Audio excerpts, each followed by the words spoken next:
Wakati mwanadamu anaumbwa, kilichoanza kuumbwa kwanza ni roho yake. Unajua, ukifuatilia maandiko unaona sura ya kwanza Mungu anaumba mtu anakamilika. Alafu unaona sura ya pili inaanza tena kwa kusema hakuna mtu. Alafu Mungu anaanza tena kuumba mwingine. Sasa wengi wao wanachanganyikiwa. Kimsingi kwenye sura ya kwanza ya Mwanzo mstari wa 26 unachoona kinaumbwa pale ni roho ya mwanadamu. Biblia inasema Mungu akasema na tumfanye mtu. Ili neno mtu linaonekana hapo. Huyu ni mtu, roho ni roho ya mwanadamu, kwa mfano wetu na kwa sura yetu, chenye mfano na sura ya Mungu, sio mwili wa nje. Ndio maana miili hatufanani. Chenye mfano, kinachobeba mfano na sura ya Mungu ni roho zetu. Anasema kwa mfano wetu na kwa sura yetu.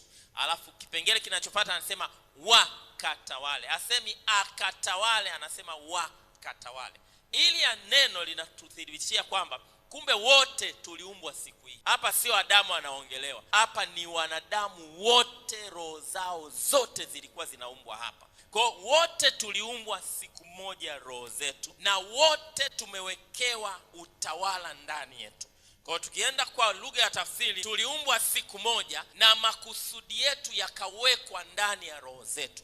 Kwa kila roho ilipoumbwa siku hiyo ilibebeshwa ndani kusudi. Bwana asifiwe sana. Na ukienda sura ya pili unaona kinachofuata kuumbwa ni mwili wa mwanadamu. Kwenye sura ya pili mstari wa 7 Biblia inasema Bwana Mungu akafanya mtu. Sasa sura ya kwanza umesema Mungu anasema na tuumbe mtu, ni mtu roho. Sura ya pili anasema Bwana Mungu akafanya mtu kwa mavumbi. Kwa Mungu akaenda kwenye ardhi akafinyanga mtu mwili, akafinyanga udongo. Mungu hakutengeneza mwili huu, Mungu alitengeneza udongo. Alafu ndani ya roho ndipo kulikuwa kumebebwa structure, ndiko kulikuwa kumebebwa uwezo, ndiko kulikuwa kumebebwa nguvu ya kugeuza udongo kuwa nyama. Ndio maana maandiko yanasema baada ya kuwa Mungu ametengeneza udongo, Biblia inasema Mungu akapuliza pumzi ya uhai. Akapuliza pumzi, maana yake akaichukua ile roho ambayo tayari ilikuwa imeshaumbwa kati ya roho nyingi, akaichukua roho mojawapo ya Adamu, akapuliza, akaihamishia kwenye udongo. Roho ilipoingia kwenye udongo,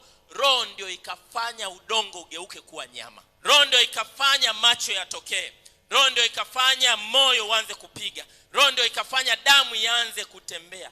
Na ukitaka kuthibitisha ninachokisema, unaweza ukafikiri damu yako inatembea kwa sababu damu yako ipo inafanya kazi vizuri. Damu yako inatembea kwa sababu roho iko ndani yako. Siku roho ikitoka, damu inabaki inaganda. Na ukielewa hiki ninachoongea, utagundua hata uzima wako wa mwili hauko kwenye mwili wako, uko kwenye roho yako. Kwa sababu kama roho iliingia kwenye udongo ikageuza udongo kuwa figo, maana yake hiyo roho inaweza kugeuza figo inayoumwa kuwa figo nzima, kama iligeuza udongo kuwa figo. Bwana Yesu asifiwe sana.